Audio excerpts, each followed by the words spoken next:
ஏற்றத்தை நோக்கி வினாடி வினா நிகழ்ச்சியை நடத்துபவர் வினாடி வினா ஆசிரியர் டி.கே. பத்மநாபன். பங்கு பெற்றவர்கள் K. Mohammed Taufiq Basha, G. Bhuvana Prasiddha, P T. Subhashree, P. Nishanth Kumar, M. Akhilesh, P. Gayathri, C. Swarna, V. Lokesh Kumar. வணக்கம் நேயர்களே. 1947 ஆண்டு நவம்பர் 26 தேதி 171.15 கோடி ரூபாய்களை மட்டும் நாட்டின் வருவாயாகவும் 197.23 கோடி ரூபாய்களை செலவாகவும் கொண்டு போடப்பட்ட இந்திய பொருளாதாரம் இன்று உலகமே வியக்கும் ஒரு மிகப்பெரிய பொருளாதாரமாக உயர்ந்து நிற்கிறது. நம் நாட்டின் பொருளாதாரம் வருவாய், ஏற்றுமதி, இறக்குமதி, மூத்த குடிமக்களுக்கு அரசின் சலுகைகள் போன்ற பல்வேறு விஷயங்களை நாம் அனைவரும் தெரிந்து கொள்வது மிக மிக முக்கியமாகும். எனவே இவை அனைத்தையும் ஒரு வினாடி வினாவாக தொகுத்து வழங்கினால் நிச்சயம் அது மக்களுக்கும் இளைஞர்களுக்கும் பயனுள்ளதாக இருக்கும் என்று கருதி இந்த நிகழ்ச்சியை உங்களுக்கு வழங்குகின்றோம். இதை தவிர மற்றும் ஒரு இனிய நிகழ்வை உங்களுடன் பகிர்ந்து கொள்ள ஆசைப்படுகிறேன். தற்பொழுது ஆகாஷ்வாணி தன்னுடைய 90வது ஆண்டினை கொண்டாடி வருகிறது. இந்திய நாட்டின் ஒவ்வொரு துறை வளர்ச்சிக்கும் ஆகாஷ்வாணியின் பங்களிப்பு மிக மிக பெரியதாகும். எனவே முதல் 2 சுற்றுகளை ஆகாஷ்வாணியை பெருமைப்படுத்தும் விதத்தில் கேள்விகளை நாம் கேட்கலாம். இப்பொழுது நிகழ்ச்சியினுடைய விதிமுறைகள். ஒவ்வொரு அணிக்கும் முறையே ஒவ்வொரு வினா தொடுக்கப்படும். சரியான விடையை சொல்லும் அணி 10 மதிப்பெண்களை பெறுவார்கள். அப்படி அவர்கள் சரியான விடையை சொல்ல தவறி மற்ற அணிகளுக்கு அந்த வாய்ப்பு அளிக்கப்பட்டு அவர்கள் சரியான விடையை சொன்னால் அவர்களுக்கு உபரி மதிப்பெண் 5 வழங்கப்படும். இப்பொழுது நிகழ்ச்சியில் பங்கு பெறுபவர்கள் தங்களை தாங்களாகவே அறிமுகம் செய்து கொள்வார்கள். ஏ அணி. என் பேர் Swarna Abinesar, MBA second year படிக்கிறேன் from Ethiraj college for women. என் பேர் P Gayathri, MBA second year படிக்கிறேன் ஃப்ரம் எத்திராஜ் காலேஜ். பி அணியினர். என் பேர் லோகேஷ் குமார், நான் BSc கம்ப்யூட்டர் சயின்ஸ் முடிச்சிருக்கேன். என் பேர் நிஷாந்த் குமார், நான் BE மெக்கானிக்கல் இன்ஜினியர் முடிச்சுட்டு இப்போது சிவில் சர்வீஸ் எக்ஸாம் ப்ரிப்பேர் பண்ணிகிட்டு இருக்கேன். நீங்கம்மா சி அணியினர்.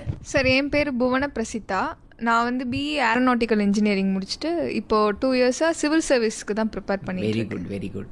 என்னோட பேர் சுபஸ்ரீ, நான் BSc பயோகெமிஸ்ட்ரி முடிச்சுட்டு இப்போ சிவில் சர்வீஸ் எக்ஸாமுக்கு 2 இயர்ஸாக ப்ரிப்பேர் பண்ணிட்டு இருக்கேன். டி அணியினர். சார், என்னோட பேர் அகிலேஷ், நான் MBA பண்ணிட்டு இருக்கேன். நான் Mohammed Taufiq Basha, Saveetha school of management, MBA second year. இப்போ நம்ம நிகழ்ச்சிக்கு போலாமா? சரிங்களா? முதல் கேள்வி ஏ அணிக்கு. இந்தியாவில் முதலில் பண்பலை ஒலிபரப்பு எந்த ஆண்டு எந்த நிலையத்திலிருந்து தொடங்கியது? 1936. இல்ல பண்பலை. நீங்க முயற்சி பண்றீங்களா? பி அணியினர். சென்னை மிகச் சரியான விடை, 5 மதிப்பெண்கள்.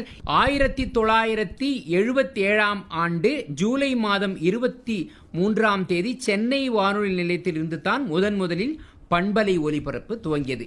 இப்ப அடுத்த கேள்விக்கு போயிடலாம். பி அணியினர், உங்களுடைய முறையிலேயே வருகின்றது. சென்னை வானொலியின் இளைஞர்களின் கலை திறனை மேம்படுத்தும் இளைய பாரத நிகழ்ச்சிகள் முதலில் எந்த ஆண்டு ஒலிபரப்பப்பட்டது?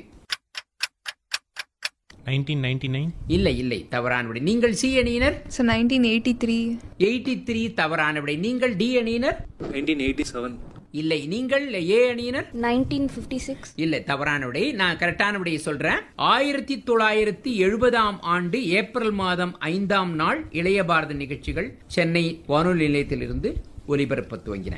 இப்ப அடுத்த கேள்வி சி அணியினருக்கு போகிறது. உலகின் பல்வேறு நாடுகளில் வசிக்கும் மக்கள் அகில இந்திய வானொலி நிகழ்ச்சிகளை கேட்டு ரசிக்க உதவும் செயலி எது? உலகத்தினுடைய எந்த பாகத்திலிருந்தும் ஆல் இண்டியா ரேடியோனுடைய நிகழ்ச்சிகள் எல்லாமே கேட்கலாம். அதுக்கு ஒரு ஆப் இருக்கு. அந்த ஆப்புடைய பேர் என்னன்னு சொல்லணும். FM radio app. இல்லை, தவறான விடை. நீங்கள் ஏ அணியினர். வேற யாருக்கா தெரியுமா? பிரசாத் பாரதி. இல்லை. நான் சரியான விடையை சொல்றேன். நியூஸ் ஆன் AIR அப்படின்ற செயலி மூலமாக ஆகாஷ்வாணியினுடைய நிகழ்ச்சிகளை கேட்டு ரசிக்கலாம். அடுத்த கேள்வி டி அணியினருக்கு வருகிறது. மக்களிடம் புகழ்வாய்ந்த ஸ்பாட்லைட் ஆங்கில நிகழ்ச்சி தினமும் FM கோல்டு அலைவரிசையில் எத்தனை மணிக்கு கேட்கலாம்? நான் வேணா கூட ஒரு க்ளூ தரேன். இரவு நேரத்தில். டி அணியினர். 8 மணி. இல்லை. ஏ அணியினர். 7 p.m. இல்லை. பி அணியினர் 8:15. இல்லை இல்லை 8:30. இல்லை. நீங்கள் சி அணியினர் சார் 9:30. 9:30 நீங்க வந்து கொஞ்சம் வந்திருக்கீங்க அந்த இதுக்குள்ள. பட் இருந்தாலும் கரெக்டா சொன்னீங்கன்னா நல்லா இருக்கும். 9:15 p.m. 9:15க்கு ஆரம்பிச்சு 9:30க்கு முடியும். சரிங்களா? Yes sir. ஓகே. சி அணியினர் 5 மதிப்பெண்களை தான் பெறுகிறார்கள். இப்ப அடுத்த இன்னொரு ரவுண்டு போயிடுவோம். முதல் கேள்வி ஏ அணியினருக்கு. நேயர்கள் விரும்பி கேட்கும் நாட்டின் வணிகச் சந்தைகளை பற்றி தெரிந்து கொள்ளும் மார்க்கெட் மந்த்ரா என்னும் நிகழ்ச்சி FM கோல்ட் அலைவரிசையில் தினமும் எத்தனை மணிக்கு ஒலிபரப்பாகிறது? சொல்லுங்க. நீங்கள் பி அணியினர் 7 மணி. இல்லை இல்லை, தவறான விடை. நான் என்ன சொல்ற க்ளூ கொடுக்கிறேன். ½ an hour அந்த நிகழ்ச்சி. 6:30 to 7. மிகச் சரியான விடை. 6:30 to 7. பி அணியினர் 5 ஊக்க மதிப்பெண்களை பெறுகின்றார்கள். உலகின் மிகப்பெரிய வானொலி கட்டமைப்பை கொண்ட நாடு எது? மிகப்பெரிய ஒரு பிராட்காஸ்டிங், ரேடியோ பிராட்காஸ்டிங் எந்த நாடு? இந்தியா. இந்தியா. மிகச்சரி. இப்ப இந்தியாவுடைய பிராட்காஸ்டிங் அதுக்கு என்ன பேர் சொல்லுங்க? பேரோட சொல்லிடுங்க. ஆகாஷ்வாணி. சோ உலகின் மிகப்பெரிய வானொலி கட்டமைப்பை கொண்ட நாடு ஆகாஷ்வாணி. அடுத்த கேள்வி சி அணியினருக்கு வருகிறது. சென்னை வானொலியின் இளைஞர் நிகழ்ச்சிகள் FM கோல்ட் அலைவரிசையில் திங்கள், புதன், வெள்ளிக்கிழமைகளில் எத்தனை மணிக்கு ஒளிபரப்பாகிறது? இந்த கேள்வி சி அணியினருக்கு. 11 மணிக்கு. இல்லை. நீங்கள் 5 p.m. இல்லை, தவறு. பி அணியினர் நீங்க சொல்லுங்க. இப்ப உங்களுக்கு முறை வந்திருக்கிறது. 4. இல்லை இல்லை, தவறான விடை. நான் சரியான விடையை சொல்லிட்டா?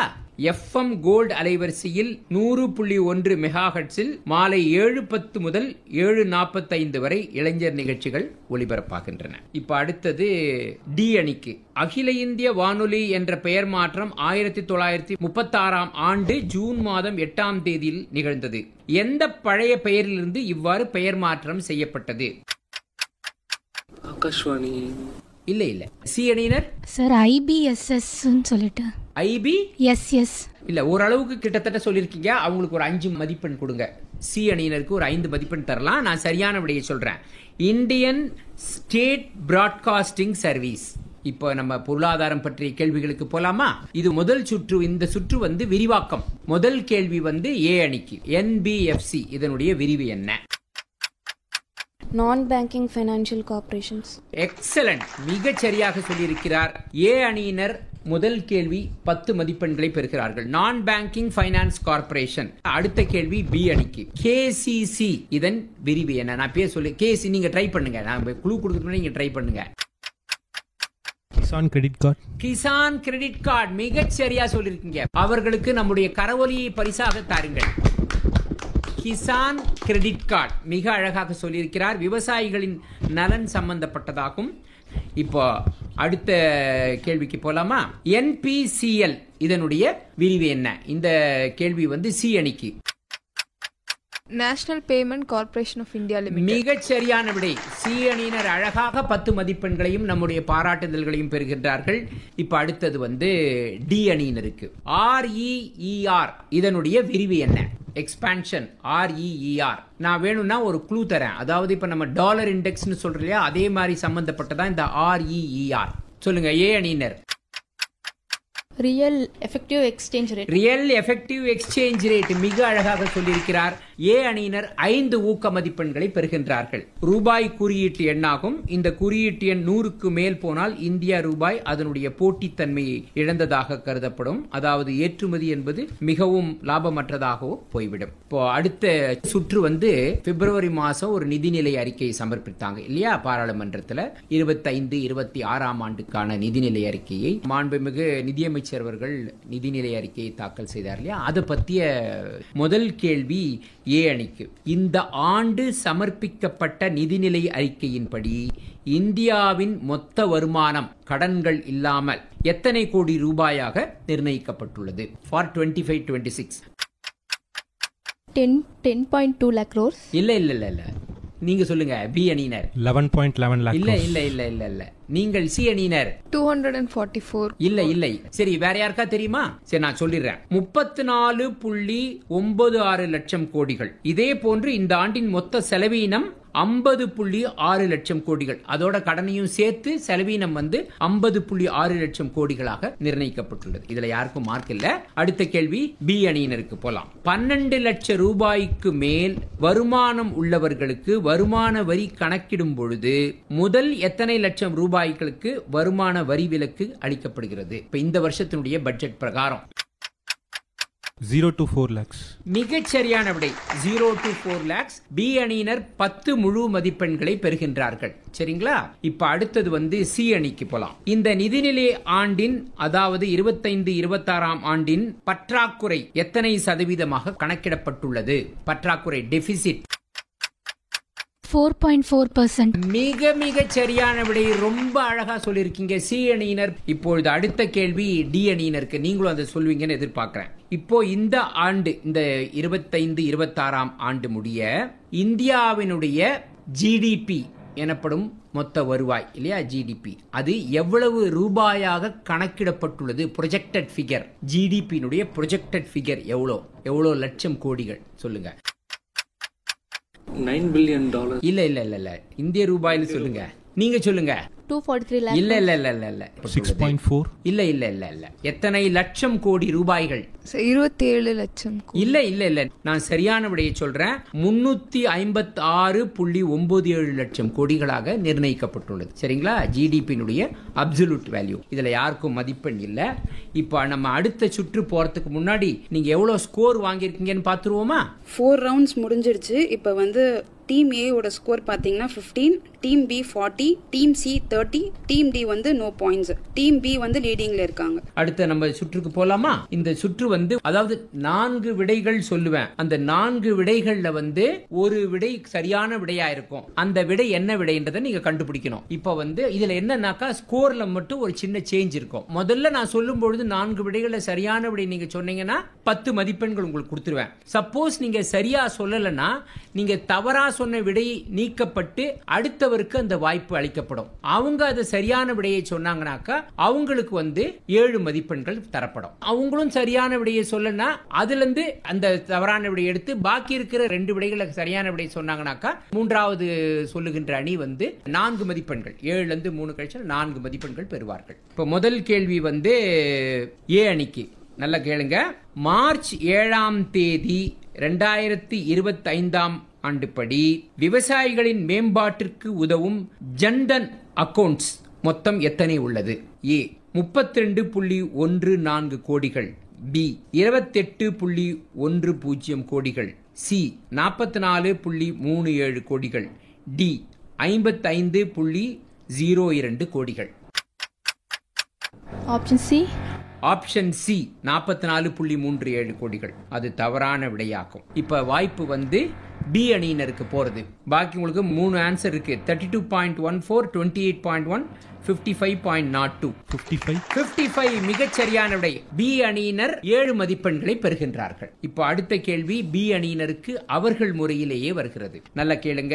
கீழ்கண்டவைகளில் 2024-25 ஆண்டில் இந்தியாவின் ஏற்றுமதி மொத்தம் எத்தனை பில்லியன் டாலர்கள்? ஏ 740.3 பில்லியன் டாலர்கள், பி 824.9 பில்லியன் டாலர்கள், சி 640.4 பில்லியன் டாலர்கள், டி 1105.3 பில்லியன் டாலர்கள். 800 பி 824.9. அப்ப சொல்லுங்க அந்த ஆன்சர். 824.9 மிகச் சரியான விடை. பி அணியினர் 10 முழு மதிப்பெண்களை பெறுகிறார்கள். இப்போ அடுத்த கேள்வி சி அணியினருக்கு வருகிறது. 24-25 ஆண்டில் இந்தியாவின் மொத்த டிராக்டர்கள் விற்பனை கீழ்கண்டவைகளில் எது சரியான விடை? மொத்தம் எவ்வளவு டிராக்டர் இந்தியாவில் விற்பனையாயிருக்குது உள்நாட்டுக்காக? ஏ 9.4 லட்சம் டிராக்டர்கள், பி 6.3 லட்சம் டிராக்டர்கள், சி 5.4 லட்சம் டிராக்டர்கள், டி 8.83 லட்சம் டிராக்டர்கள். டி 8.83. மிகச் சரியான விடை, ரொம்ப அழகா சொல்லியிருக்காங்க. சி அணியினர் 10 முழு மதிப்பெண்களை பெறுகிறார்கள். இப்போது டி அணியினருக்கு வாய்ப்பு வருகின்றது. கீழ்கண்டவைகளுள் இந்தியாவின் மொத்த இறக்குமதி, இப்ப நம்ம ஏற்றுமதியை பத்தி நம்ம தெரிஞ்சுக்கணும், அதே மாதிரி நம்ம இறக்குமதியும் தெரிஞ்சுக்கணும் இல்லையா, ரொம்ப முக்கியம். எப்பயுமே எது ஜாஸ்தி இருக்கணும், ஏற்றுமதி ஜாஸ்தி இருக்கணுமா இறக்குமதி ஜாஸ்தி இருக்கணுமா? ஏற்றுமதி தான் ஜாஸ்தி இருக்கணும், அப்பதான் நமக்கு எல்லா விதத்திலும் நல்லது. நம்ம அதுக்காக இந்திய அரசாங்கம் எல்லா விதமான முயற்சிகளும் ஏற்றுமதியை அதிகப்படுத்துவதற்கு எடுத்து வருகிறது. சரிங்களா? இப்போ இந்த 4ல எந்த ஆன்சர் சரியான விடை அப்படின்னு நீங்க சொல்லணும். என்று எது சரியான இறக்குமதி மதிப்பு அப்படின்னு சொல்லணும் 24-25ல. A 890.4 billion dollar, B 737.5 billion dollar, C 915.19 billion dollar, D 1015.20 billion dollar. 737 இல்ல, அது தவறான விடை. சரியா? இப்போ வாய்ப்பு ஏ அணியினருக்கு. மத்த 3 இருக்கு, 890 இருக்கு, அப்புறம் 915 இருக்கு, 1015 அதுவும் தவறான விடை. இப்போ பி அணியினர் 2 உங்களுக்கு சரியா சொன்னீங்கன்னா 4 மதிப்பெண்கள். இப்போ 890.4 915.19 915 915.19 பில்லியன் டாலர்கள் டி அணியினர் சரியாக சொல்லி 4 மதிப்பெண்களை பெறுகிறார். இப்போ நம்ம அடுத்த சுற்றுக்கு போலாமா? இப்போ இந்த சுற்று எப்படின்னா இந்தியா நிறைய வர்த்தக ஒப்பந்தங்கள், ட்ரேட் அக்ரிமெண்ட்லாம் நிறைய பாப்பீங்க நீங்க. முதல் கேள்வி ஏ அணிக்கு. இந்தியா எந்த நாட்டுடன் தன்னுடைய முதல் வர்த்தக ஒப்பந்தத்தை எந்த ஆண்டு மேற்கொண்டது? முதல்ல எந்த கண்ட்ரியோட ட்ரேட் அக்ரிமெண்ட் போட்டோம்? ரொம்ப சிம்பிளா இருக்கும். சைனா. தவறான விடை. நீங்கள் பி அணியினர்? United states. இல்ல இன்னும் யுனைடெட் ஸ்டேட்ஸ் போடல. நீங்க சி? சார் பூட்டான். இல்ல டி அணியினர் என்னங்க? யூகே. இல்ல யூகே இல்ல. நான் க்ளூ தரேன். இந்தியாவுக்கு ரொம்ப அருகில் இருக்கிற ஒரு அண்டை நாடு. ஏ ஸ்ரீலங்கா. ஆபா, மிக சரியா சொல்லிருக்காங்க. ஸ்ரீலங்கா. எந்த வருஷம் தெரியுமா? 22. இல்ல முதல்ல நீங்க சி 71. இல்ல டி. யாருக்காவது விடை தெரியுமா? சரி, நானே சொல்லிடுறேன். ஆனா ஸ்ரீலங்கா என்பது சரியான விடை. அவங்களுக்கு ஒரு 5 மதிப்பெண்கள் கொடுங்க ஏ அணியினருக்கு. 28 டிசம்பர் 1998 ஆண்டு இலங்கையுடன் இந்தியா தன் முதல் வர்த்தக ஒப்பந்தத்தை கையெழுத்திட்டது. இப்ப அடுத்த கேள்வி பி அணியினருக்கு வரோம். இந்தியா பல்வேறு ஆசிய நாடுகளுடன் இருநாட்டு ஒப்பந்த முறையில், அதாவது பைலேட்டரல் அக்ரிமெண்ட் முறையில் வர்த்தக ஒப்பந்தத்தை செய்துள்ளது. அதுல ஒரு 2 கண்ட்ரி சொல்லுங்க. போறோம். முதல் இப்போ பி அணிக்கு வாய்ப்பு. பங்களாதேஷ் இல்லை. அப்புறம் இந்தோனேஷியாவும் இல்லை. தவறு. இப்பொழுது வாய்ப்பு சி அணியினருக்கு வருகிறது. ஸ்ரீலங்கா. ஸ்ரீலங்கா சொல்லக்கூடாது, இப்பதான் சொல்லிட்டு ஸ்ரீலங்கா தான் ஒரு கேள்வியாவே கேட்டேன், அதனால ஸ்ரீலங்கா வேண்டாம். பிரான்ஸ் அண்ட் இல்ல ஆசிய நாடுகள். தாய்லாந்து. சரி, அப்புறம் இன்னொன்னு சொல்லுங்க. வியட்நாம் இல்லை. பங்களாதேஷ் சொல்லிட்டாரு. இல்ல இன்னொரு கண்ட்ரி சீக்கிரம் சொல்லுங்க. சைனா இல்ல. நீங்கள் டி அணியினர். சார் நேபாள் இல்ல. அப்புறம் மால்தீவ்ஸ். இல்ல மாலத்தீவுகள் இல்ல. சரி, நான் சரியான விடையை சொல்லிடுறேன். நீங்க தாய்லாந்து சொன்னதுனால சி அணியினருக்கு மட்டும் ஒரு 5 மதிப்பெண்கள் கொடுத்துருங்க. சரியா?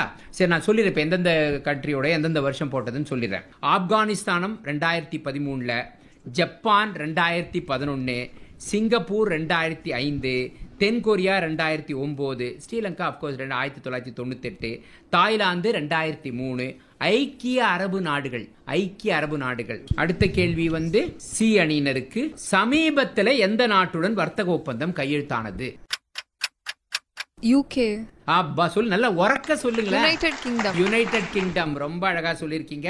இங்கிலாந்து நாட்டுடன் ஜூலை மாதம் 24ஆம் தேதி 2025 ஒப்பந்தம் கையெழுத்தானது. சி அணியினர் 10 முழு மதிப்பெண்களை பெறுகிறார்கள். கரவொலியும். இங்கிலாந்துக்கு முன்பாக எந்த நாட்டுடன் இந்தியா வர்த்தக ஒப்பந்தம் செய்து கொண்டது? டைம் பிரகாரம் பாத்தீங்கன்னா இங்கிலாந்து இப்ப நம்ம ஜூலை 24, 2020. அதுக்கு முன்னாடி ரஷ்யா. இல்ல. சரி, ஏ அணியினர் சொல்லுங்க.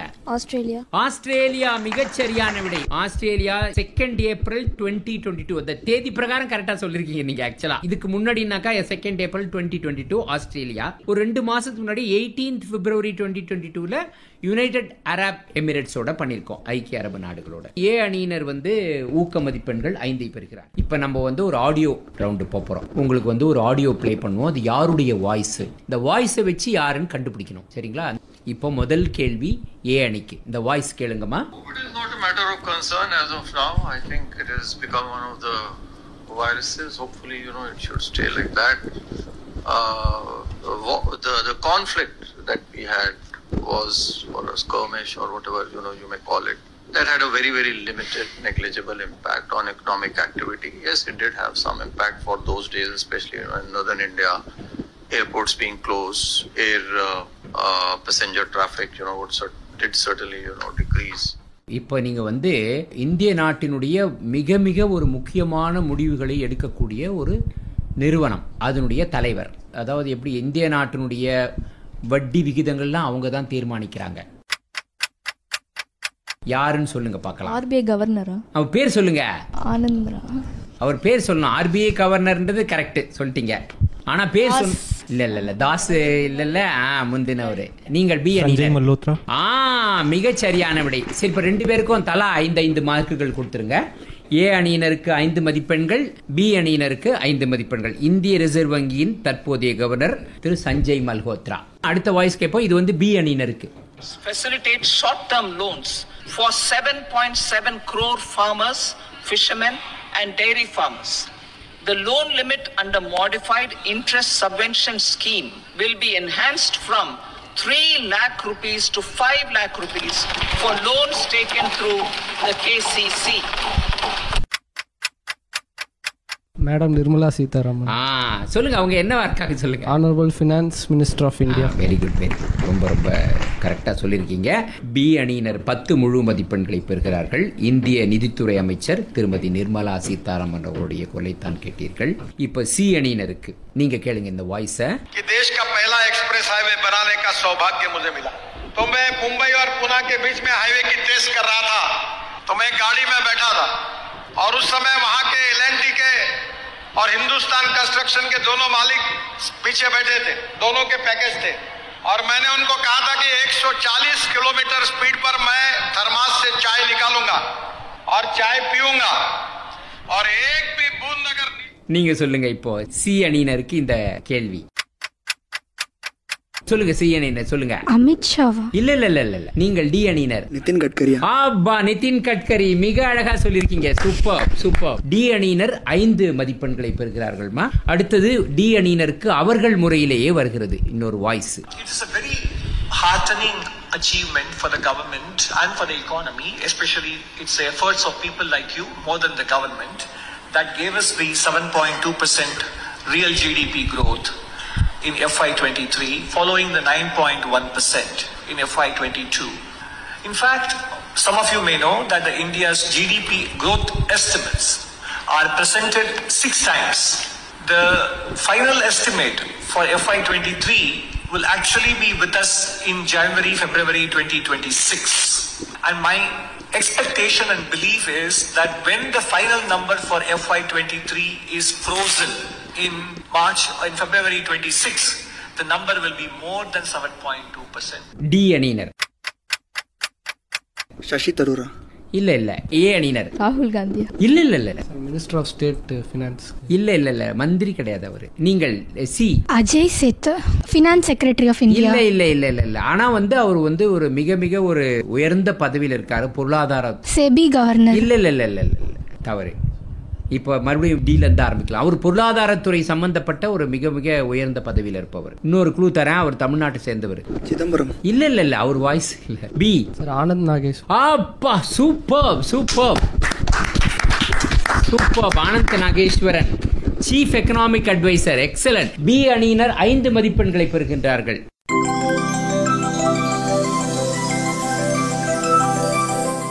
இதுவரை ஏற்றத்தை நோக்கி வினாடி வினா நிகழ்ச்சி கேட்டீர்கள்.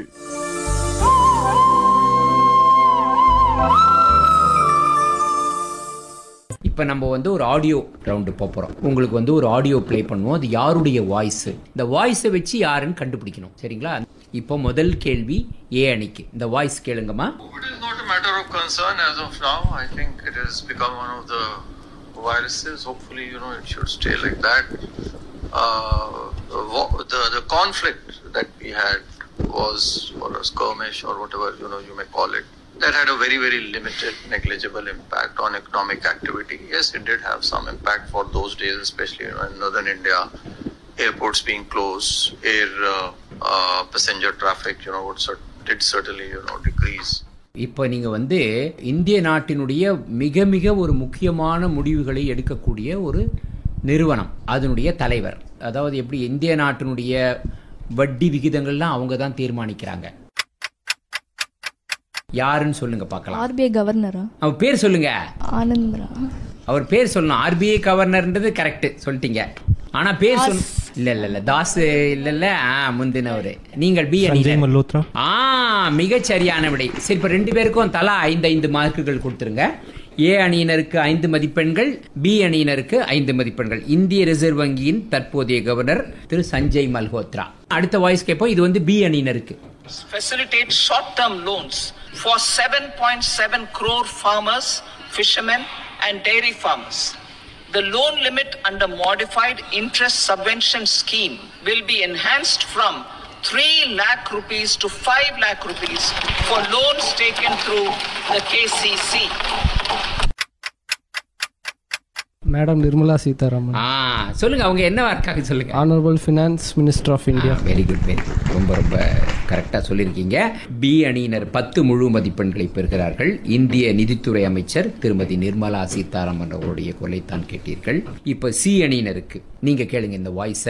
देश का पहला एक्सप्रेस हाईवे बनाने का सौभाग्य मुझे मिला, तो मैं मुंबई और पुणे के बीच में हाईवे की टेस्ट कर रहा था, तो मैं गाड़ी में बैठा था और उस समय वहां के एल&टी के और हिंदुस्तान कंस्ट्रक्शन के दोनों मालिक पीछे बैठे थे, दोनों के पैकेज थे, और मैंने उनको कहा था कि 140 किलोमीटर स्पीड पर मैं थर्मास से चाय निकालूंगा और चाय पीऊंगा और एक भी बूंद अगर நீங்க சொல்லுங்க. இப்போ சி அணியினருக்கு இந்த கேள்வி. சொல்லுங்க சி அணியினர் சொல்லுங்க. அமித்ஷாவா? இல்ல இல்ல இல்ல இல்ல, நீங்கள் டி அணியினர். நிதின் கட்கரி. நிதின் கட்கரி. மிக அழகா சொல்லிருக்கீங்க. Super super. டி அணியினர் 5 மதிப்பெண்களை பெறுகிறார்கள்மா. அடுத்தது டி அணியினருக்கு அவர்கள் முறையிலேயே வருகிறது இன்னொரு voice. It is a very heartening achievement for the government and for the economy, especially it's the efforts of people like you more than the government that gave us the 7.2% real GDP growth in FY23, following the 9.1% in FY22. In fact, some of you may know that the India's GDP growth estimates are presented 6 times. The final estimate for FY23 will actually be with us in January, February 2026. And my expectation and belief is that when the final number for FY23 is frozen in March and February 26, the number will be more than 7.2%. D அணியினர். சசி தரூரா. இல்ல இல்ல, ஏ அணியினர். ராகுல் காந்தி. இல்ல இல்ல இல்ல, minister of state finance. இல்ல இல்ல இல்ல, மந்திரி கிடையாது அவரு. நீங்கள் C Ajay Seth, finance secretary of India. இல்ல இல்ல இல்ல இல்ல இல்ல, ஆனா வந்து அவர் வந்து ஒரு மிக மிக ஒரு உயர்ந்த பதவியில் இருக்காரு. பொருளாதார செபி கவர்னர். இல்ல இல்ல இல்ல இல்ல இல்ல, தவறு. இப்ப மறுபடியும் டீல இருந்து ஆரம்பிக்கலாம். அவர் பொருளாதாரத்துறை சம்பந்தப்பட்ட ஒரு மிக மிக உயர்ந்த பதவியில் இருப்பவர். இன்னொரு க்ளூ தரேன், அவர் தமிழ்நாட்டை சேர்ந்தவர். சிதம்பரம். இல்ல இல்ல இல்ல, அவர் வாய்ஸ் இல்ல. B sir Anand Nagesh. அப்பா super super super. Anand Nageswaran, chief economic adviser. Excellent. B அணியினர் 5 மதிப்பெண்களை பெறுகின்றார்கள். இப்போ அடுத்த சுற்றுக்கு போலாம். இந்த சுற்று வந்து இந்திய பங்குச்சந்தை பற்றிய ஒரு சுற்று. முதல் கேள்வி ஏ அணியினருக்கு. மும்பை பங்கு சந்தை அமைந்துள்ள தெருவின் பெயர் என்ன? ரொம்ப பாப்புலர் ஸ்ட்ரீட், அது ரொம்ப ஈஸியா சொல்லிடலாம் நீங்க அதை. தலால். அதை சொல்லுங்க. தலால் ஸ்ட்ரீட். ரொம்ப சிம்பிள் தானே. ஏ அணியினர் 10 மதிப்பெண்களை பெறுகின்றார்கள். இப்ப அடுத்த கேள்வி பி அணியினருக்கு வருகிறது. என்எஸ்சி எனப்படும் தேசிய பங்கு சந்தை எந்த ஆண்டு தொடங்கியது? சார் 1980. இல்ல இல்ல இல்ல இல்ல, சொல்லுங்க. 86. இல்ல 86 இல்ல, நீங்கள் 1992. 1992. Super answer. Excellent excellent super. 1992.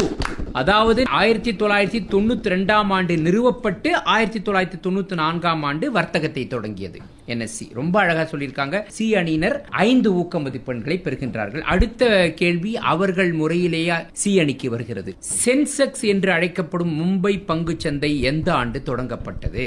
Imagine பண்ணி பாருங்க. 1999. இல்ல மும்பை பங்குச்சந்தை 1999. நீங்கள் ஏ அணியினர். 1936. இல்ல நீங்கள் பி அணியினர். 1950. நான் சரியான விடையை சொல்லிடுறேன். யாருக்கா தெரியுமா? யார் தெரிஞ்சாலும் சொல்லலாம். சொல்லுங்க ஏ அணியினர். 1875. அப்பா 1875. எக்ஸலன்ட். Superb answer. ஏ அணியினர் 5 ஊக்க மதிப்பெண்ணை பெறுகிறார்கள். 1875. ரொம்ப அழகா சொல்லியிருக்கீங்க. மும்பை பங்குச்சந்தை ஜூலை 9ஆம் தேதி 1875ஆம் ஆண்டு native share and stock brokers association என்ற பெயரில் தொடங்கப்பட்டது. இப்ப அடுத்த கேள்வி டி அணியினருக்கு வருகிறது. சமீபத்தில் பொதுமக்களிடம் பங்குகளை விற்ற பத்திர பாதுகாப்பு நிறுவனம் எது? இல்ல நீங்க சொல்லுங்க. CDLS. இல்ல CDLS இல்லை. நீங்கள் LIC. இல்ல நீங்க சொல்லுங்க. National security. அப்பா சூப்பர். அதனுடைய ஷார்ட்ல NSDL சொல்லுவோம். சரியா? அதுதான் வந்து சமீபத்துல பங்குகளை விட்டிருக்காங்க. இது ஜூலை 30ஆம் தேதி முதல் ஆகஸ்ட் 1 வரை இந்த பங்குகள் விற்பனைக்கு பொதுமக்களிடம் உள்ளது. இப்ப அடுத்தது வந்து சுற்றுக்கு போறதுக்கு முன்னாடி நம்ம வந்து ஸ்கோர் என்னன்னு பாத்துருவோம். இப்ப மதிப்பீட்டாளர் மதிப்பெண்களை கணக்கெடுத்துக் கொண்டிருக்கிறார். ரவுண்ட் 8 முடிவுல பாத்தீங்கன்னா டீம் ஏ வந்து 50 பாயிண்ட்ஸ், டீம் பி வந்து 81 பாயிண்ட்ஸ், டீம் சி வந்து 60 பாயிண்ட்ஸ், டீம் டி வந்து 5 பாயிண்ட்ஸ், டீம் பி லீடிங்ல இருக்காங்க வித் 81 பாயிண்ட்ஸ். இன்னமும் சுற்றுகள் இருக்கு. இன்னமும் நிறைய வாய்ப்புகள் இருக்கு உங்களுக்கு. அடுத்த சுற்றுக்கு போலாமா? முதல் கேள்வி வந்து ஏ அணிக்கு. ரொம்ப சிம்பிள்ல இருந்து ஆரம்பிப்போம். ஜிடிபியின் மதிப்பை நாட்டின் மக்கள் தொகையால் வகுக்கும் போது கிடைக்கும் எண்ணிற்கு என்ன பெயர்? Per capita. அவ்வளவுதான். ரொம்ப சிம்பிள். ஒரு சராசரி இந்தியனுடைய ஆண்டு வருமானம் பெர் கேபிட்டா இன்கம். ஏ அணியினர் 10 முழு மதிப்பெண்களை பெறுகிறார்கள்மா. அடுத்தது பி அணியினருக்கு. நல்லா கேளுங்க. இந்த ஜூலை 1ஆம் தேதி 70 ஆண்டுகளை நிறைவு செய்த பாரத ஸ்டேட் வங்கியின் பழைய பெயர் என்ன? Bank of Allahabad. இல்ல ஸ்டேட் பேங்க் உடைய பழைய பேரு. நீங்கள் சி அணியினர். Imperial bank of India. மிக சரியான விடை. Imperial bank of India. ரொம்ப அற்புதம். சி அணியினர் 5 ஊக்க மதிப்பெண்களை பெறுகிறார்கள். இப்ப அடுத்த கேள்வி சி அணியினருக்கு அவர்கள் முறையிலேயே வருகிறது. இந்த ஆண்டு ஜனவரி 31ஆம் தேதி சூரிய சக்தியில் ஒரு மிகப்பெரிய மைல்கல்லை இந்தியா எட்டியுள்ளது. அது என்ன? சோலார் பவர் இன்ஸ்டலேஷன்ல இந்தியா ஒரு ரொம்ப முக்கியமான ஒரு மைல்கல்லை எட்டி இருக்கிறது. அது என்னன்னு சொல்லணும். Sir Aditya L1 mission. இல்ல சரி நீங்கள் பி அணியினர். சார் ரெனியூவபிள் எனர்ஜில மேஜர் கான்ட்ரிபியூஷன் சோலார் பவர்ல இருந்து வந்து. அதான் அது என்ன மைல்கல்? சரி சி அணியினர். சார் 500 கிகாவாட்ஸ் வந்து. எவ்வளவு? 500 கிகாவாட்ஸா? நீங்க சொல்லுங்க. 250. இல்ல தவறான விடை. சரி நான் சரியான விடை சொல்லிட்டா? நீங்க சொன்னீங்க பட் ஆனா கரெக்டான நம்பர் சொல்லல. இந்தியா சூரிய சக்தி மின் உற்பத்திக்கான சாதனங்களை நிறுவுவதில் 100 ஜிகாவாட் அளவை எட்டியுள்ளது. ஜனவரி 31, 2025. இதுல யாருக்கும் மார்க் இல்ல. இப்ப அடுத்த கேள்வி டி அணியினருக்கு வருகிறது. பொதுவாக நிதிநிலை அறிக்கையில் பற்றாக்குறையை எதனால் வகுத்து சதவீதமாக சொல்லுவார்கள்? ஒரு பற்றாக்குறையை சொல்லும் போது ஏதோ டிவைட் பண்ணி சொல்லுவோம். அது எதால் டிவைட் பண்ணுவாங்க? இல்ல ஏ அணியினர். டிஃப்ளேஷன். இல்ல பி அணியினர். சரி சி அணியினர். ஜிடிபி. அவ்வளவுதான். சிம்பிள். அவங்க சொல்லுவோம் தெரியும். அவங்களுக்கு தெரியுது. ஜிடிபியால வகுத்தாதான் எப்பயுமே உங்களுக்கு அந்த பற்றாக்குறை கிடைக்கும். சி அணியினர் 5 ஊக்க மதிப்பெண்களை பெறுகின்றார்கள். சரி இப்ப அடுத்த சுற்றுக்கு போயிடலாமா? இதுவும் ஒரு பொது சுற்று தான். சரியா? இப்போ வந்து முதல் கேள்வி ஏ அணிக்கு.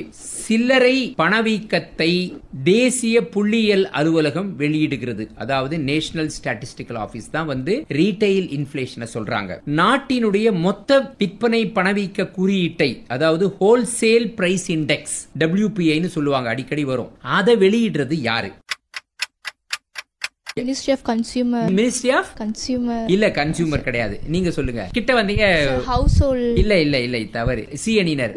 Sir ministry of commerce and industry. பாருங்க டான் அடிக்கிறாங்க பாருங்க. சி அணியினர். Excellent. Ministry of commerce and industry. C அணியினர் 5 ஊக்க மதிப்பெண்களை பெறுகிறார்கள்மா. இப்ப வந்து அடுத்த கேள்வி பி அணியினருக்கு வருகிறது.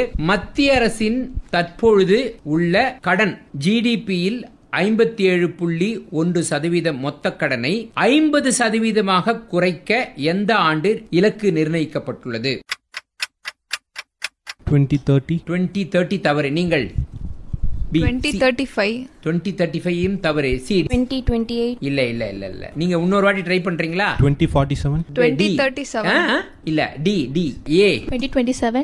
இல்ல இல்ல இல்ல, அவர் பி அணியினருக்கு வேணா ஒரு 5 மதிப்பெண்கள் கொடுங்க. ஏன்னா அவர் க்ளோஸா சொல்லிருக்காரு. கரெக்டான ஆன்சர் சொல்லுவாரான்னு பார்த்தேன், சொல்லல. பட் 2013 சொன்னீங்க, 2031 மார்ச். சரியா? 2031 மார்ச். அடுத்தது சி அணியினருக்கு குளோபல் கேப்பபிலிட்டி சென்டர் எனப்படும் உலகளாவிய திறன் மையங்கள் மூலம் எத்தனை இந்தியர்கள் வேலைவாய்ப்பு பெற்றிருக்கிறார்கள்? 24-25 பிரகாரம் எவ்வளவு இந்தியர்கள் அதிலே பணிபுரிகிறார்கள்? 28 crores.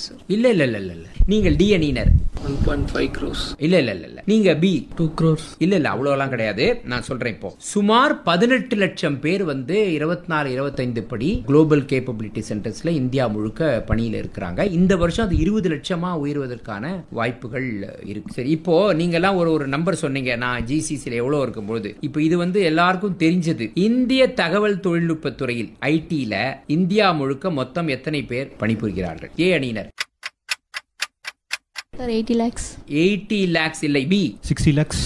60 lakhs. C 55 lakhs. 55, நீங்க 60. சரி, ரெண்டு பேருக்குமே 5 மார்க் கொடுத்துருமா? பிக்கு ஒரு 5 மார்க், சிக்கு 5 மார்க். ஏன்னா வந்து சரியான விடை வந்து 58 லட்சம். நீங்க 60 லட்சம் சொன்னீங்க, அவங்க 55. ரெண்டு பேரும் ஓரளவுக்கு க்ளோஸா வந்திருக்கீங்க. இப்போ அடுத்தது வந்து நம்ம ஒரு மல்டிபிள் சாய்ஸ் ரவுண்டுக்கு போலாம். 4 விடை சொல்லுவேன். இந்த சரியான விடையில எந்த அணி சொல்லுதோ அவங்களுக்கு 10, அதுக்கப்புறம் அதை ரிமூவ் பண்ணி 7, அப்புறம் 4. சரியா? நேரா கேள்விக்கு போயிடுவோம். முதல் கேள்வி ஏ அணிக்கு. கீழ்கண்ட வரிகளில் எது மறைமுக வரி? இன்டைரக்ட் டாக்ஸ் எது? வருமான வரி, இன்கம் டாக்ஸ். கார்ப்பரேட் வரி, corporate tax. Capital gain tax எனப்படும் மூலதன ஆதாய வரி.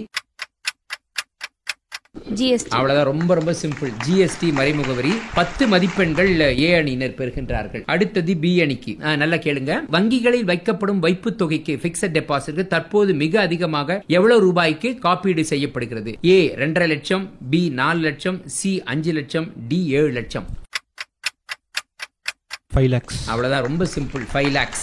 பி அணியினரும் 10 முழு மதிப்பெண்களை பெறுகின்றார்கள். இப்ப அடுத்தது சி அணியினர். இந்திய நாட்டின் நிதிநிலை அறிக்கை சமர்ப்பிப்பதற்கு ஒரு நாள் முன்னதாக நாட்டின் பொருளாதார ஆய்வு அறிக்கையை, எக்கனாமிக் சர்வேயை கீழ்கண்டவர்கள் யார் பாராளுமன்றத்தில் சமர்ப்பிப்பார்கள்? ஏ நாட்டின் நிதியமைச்சர், பி இந்திய தலைமை பொருளாதார ஆலோசகர், சீஃப் எக்கனாமிக் அட்வைசர், 3 ரிசர்வ் வங்கியின் கவர்னர், 4 நாட்டின் நிதித்துறை செயலாளர். சொல்லுங்க.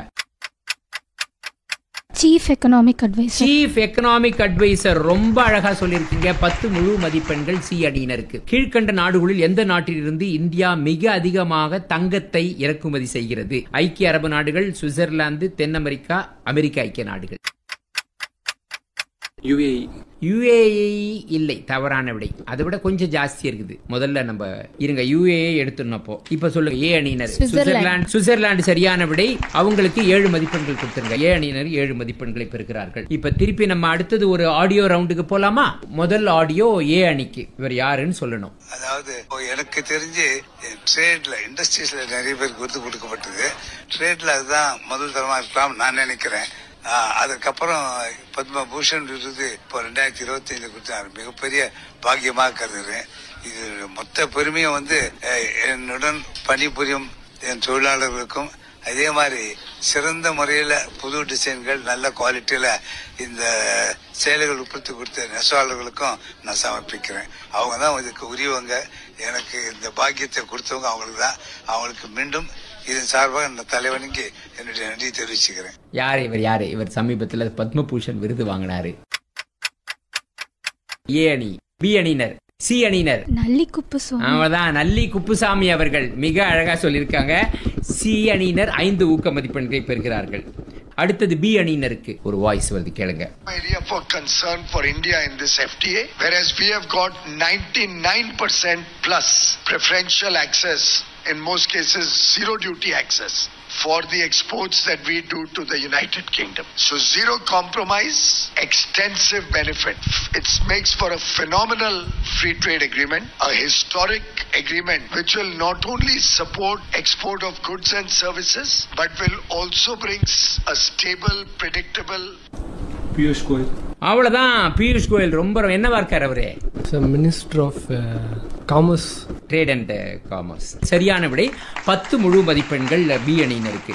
இப்ப அடுத்த கேள்வி போலாமா? சி அணியினர் கேளுங்கம்மா. We need to widen the pool of listed companies and encourage more spot transaction for price discovery. To this end, the recent measures by SEBI to curb the access to derivatives is definitely a step in the right direction.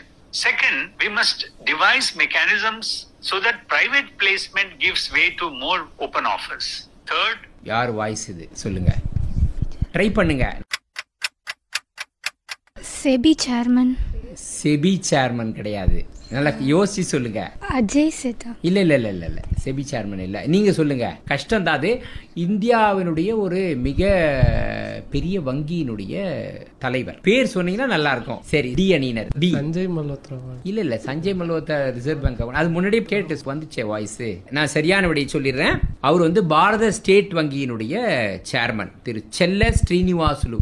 இப்ப அடுத்தது வந்து D அணியினருக்கு. இது ரொம்ப ஃபெமிலியரான voice, கேளுங்க. The IMF's World Economic Outlook of April 2023 projects global growth to decelerate from 3.4% in 2022 to 2.8% in 23 before rising again to 3% in 2024. The economic slowdown is, however, concentrated in advanced economies, with Asia Pacific region expected to contribute about 70% of global growth in 2023.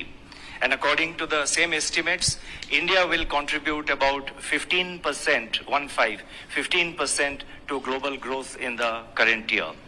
Financial markets. இது D அணியினருக்கு சொல்லுங்க. இது ரொம்ப ஃபெமிலியரான voice. நீங்க A அணியினர். B, C chief economic adviser. இல்ல இல்ல இல்ல இல்ல இல்ல அத சொல்லிட்டோமே. இப்ப வந்து அவர் வந்து பிரதம மந்திரியினுடைய பிரதம ஆலோசகர்களுள் ஒருவரா இருக்காரு அவரு. சரி, நான் சொல்லிடுறேன். முன்னாள் இந்திய ரிசர்வ் வங்கியினுடைய தலைவர் திரு சக்தி காந்த தாஸ். இதுல யாருக்கும் மார்க் இல்லை. இப்ப அடுத்த ரவுண்டுக்கு போயிடுவோமா?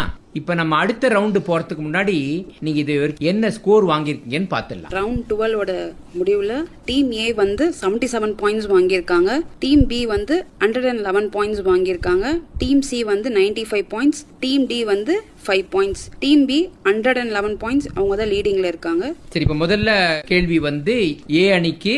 இது வந்து ரிசர்வ் பேங்க் ஆஃப் இந்தியாவை பத்தி ஒரு சுற்று. இந்திய ரிசர்வ் வங்கியின் தலைமையகம் எந்த இடத்திலிருந்து செயல்படுகிறது? ரொம்ப சிம்பிள். கல்கட்டா. இல்ல, தவறு. பி, பாம்பே. பாம்பே. சொல்லுங்க, புது பேர் சொல்லுங்க. மும்பை. மும்பை. மும்பை மிகச் சரியான விடை.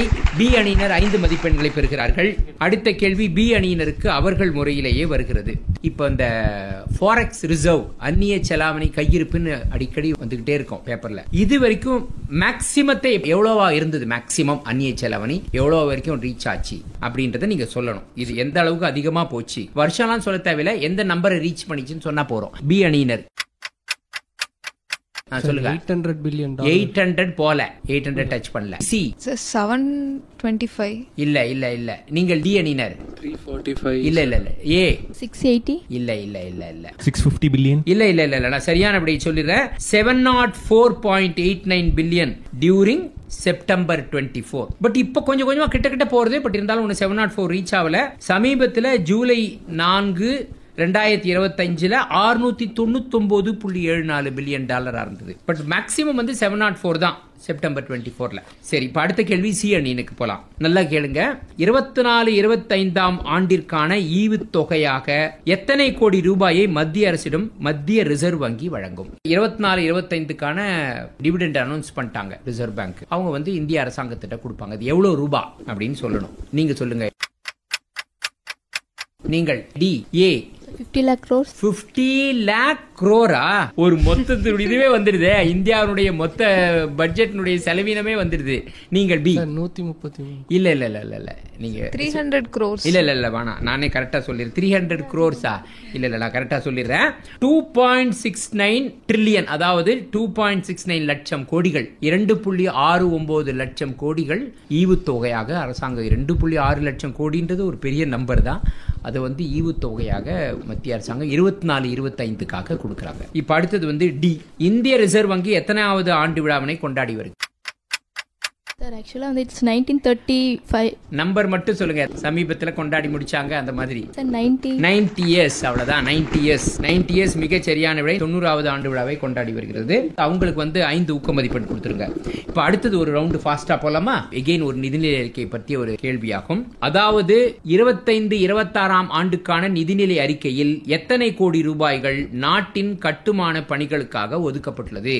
நீங்க சொல்லுங்க. ஏ அணியினர் 80,000 crores. இல்ல நீங்கள் 11.11 lakhs crore.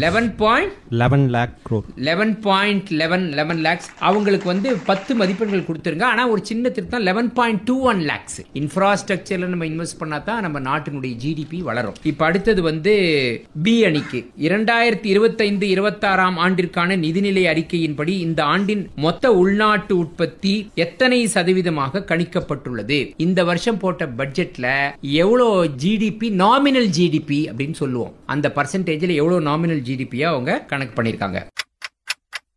6.4. இல்ல 6.6 to 6.8. 6.6 to 8 தப்பு. நீங்கள் சார் 8.4 to 8.4 தப்பு. நீங்கள் 9.9 நாமினல் ஜிடிபி. நாமினல் ஜிடிபி எவ்வளோ? 9.9. 9.9. நீங்க இல்ல நீங்கள் டி 8.3. இல்ல அவங்க 9.9 சொன்னாங்க. ரொம்ப க்ளோஸ் நீங்க. அதனால அவங்களுக்கு ஒரு 5 ஊக்க மதிப்பெண் கொடுத்துருங்க. 10.1 ரொம்ப க்ளோஸா சொல்லிருக்கீங்க. இப்போ அடுத்த கேள்வி சி அணியினருக்கு அவர்கள் முறையிலேயே வருகிறது. இந்த ஆண்டின் நிதிநிலை அறிக்கைப்படி குறைந்தபட்ச தனிநபர் வருமான விலக்கு எத்தனை லட்சம் ரூபாயாக உயர்த்தப்பட்டுள்ளது? 12 lakhs. ரொம்ப சிம்பிளான ஆன்சர். சி அணியினர் 10 முழு மதிப்பெண்களை பெறுகிறார்கள். சரி, இப்ப ரொம்ப சிம்பிளான ஒரு கேள்வி கேட்கிறேன். வருஷத்துல எந்த நாள் அன்னைக்கு பட்ஜெட் சமர்ப்பிக்கிறாங்க அதை சொல்லுங்க. February 1. அவ்வளவுதான். பிப்ரவரி 1ஆம் தேதி நிதிநிலை அறிக்கை சமர்ப்பிக்கப்படுகிறது. ஏ அணியினர் 5 ஊக்க மதிப்பெண்களை பெறுகிறார். இப்ப அடுத்தது ஃபாஸ்டா ஒரு புது சுற்றுக்கு போவோமா? ஏ அணியினர் 2024-25ஆம் ஆண்டுப்படி இந்தியாவில் சரக்கு ஏற்றுமதியில் முதல் இடம் வகித்த மாநிலம் எது? மகாராஷ்டிரா. தவறான விடை. நீங்கள் பி குஜராத். மிக சரியான விடை. பி அணியினருக்கு 5 ஊக்க மதிப்பெண்கள் கொடுத்துருங்கம்மா. அடுத்த கேள்வி பி அணியினருக்கு அவர்கள் முறையிலேயே வருகிறது. வங்கிகள் மத்திய ரிசர்வ் வங்கியிடம் இருந்து பெறும் கடன் தொகைக்கு விதிக்கப்படும் வட்டிக்கு என்ன பெயர்? ரிசர்வ் வங்கி ஒரு வட்டி விதிப்பாங்க இல்லையா, அந்த வட்டிக்கு என்ன பெயர்? Repo rate. ரொம்ப சிம்பிள். Repo rate. 10 மதிப்பெண்கள் பி அணியினருக்கு. அடுத்த கேள்வி சி அணியினருக்கு. 2 மாதங்களுக்கு ஒரு முறை மத்திய ரிசர்வ் வங்கியால் நடத்தப்படும் பணவியல் கொள்கை குழு எனப்படும் மானிட்டரி பாலிசி கமிட்டியில் மொத்தம் எத்தனை பேர் அங்கம் வகிக்கிறார்கள்? 6 பேர். டான்னு சொல்லிட்டாங்க. 10 முழு மதிப்பெண் நான் உங்களுக்கு கொடுத்துறேன். டி அணியினருக்கு. இந்த சுற்றினுடைய கடைசி கேள்வி, இந்த நிகழ்ச்சியினுடைய கடைசி கேள்வியாகவும் இது இருக்கின்றது. இந்திய பரஸ்பர நிதி அமைப்புகளின் மொத்த மதிப்பு, அதாவது asset under management of Indian mutual fund எவ்வளவு ரூபாய்? ஜூன் 30, 2025 படி மொத்தம் எவ்வளோ asset under management of mutual funds? 6,000 crores. இல்ல நீங்கள் 17,000. இல்ல நீங்கள் பி அணியினர். C 65 lakh crores. 65 lakh crore. நீங்க அவங்களுக்கு ஒரு 5 ஊக்க மதிப்பெண் மட்டும் கொடுத்துருங்க. 74.41 lakh crores. அவ்வளோ பணம் வந்து மியூச்சுவல் ஃபண்ட்ல மக்கள் முதலீடு பண்ணிருக்காங்க. இப்போ நீங்க நம்ம நிகழ்ச்சியினுடைய இறுதிக்கு வந்துட்டோம். இப்போ நீங்க ஆவலாக எதிர்பார்த்திருக்கிற முடிவுகளை நம்ம மதிப்பீட்டாளர் பிரீத்தி அவர்கள் சொல்லுவார்கள். ரவுண்ட் 15ஓட முடிவில் பார்த்தீங்கன்னா டீம் ஏ வந்து 87 பாயிண்ட்ஸ் எடுத்திருக்காங்க, டீம் பி வந்து 136 பாயிண்ட்ஸ் எடுத்திருக்காங்க, டீம் சி வந்து 125 பாயிண்ட்ஸ் எடுத்திருக்காங்க, டீம் டி வந்து 5 பாயிண்ட்ஸ் எடுத்திருக்காங்க. டீம் பி ஃபர்ஸ்ட் பிளேஸ்ல இருக்காங்க. முதலிடம் அவங்க தான் பிடிச்சிருக்காங்க. டீம் சி பார்த்தீங்கன்னா 125 பாயிண்ட்ஸ் எடுத்து செகண்ட் பிளேஸ்ல இருக்காங்க.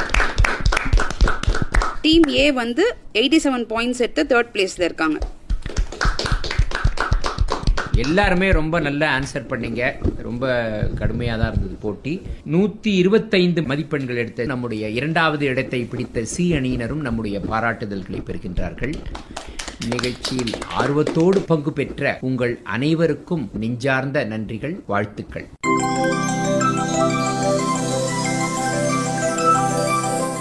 இதுவரை ஏற்றத்தை நோக்கி வினாடி வினா நிகழ்ச்சி கேட்டீர்கள்.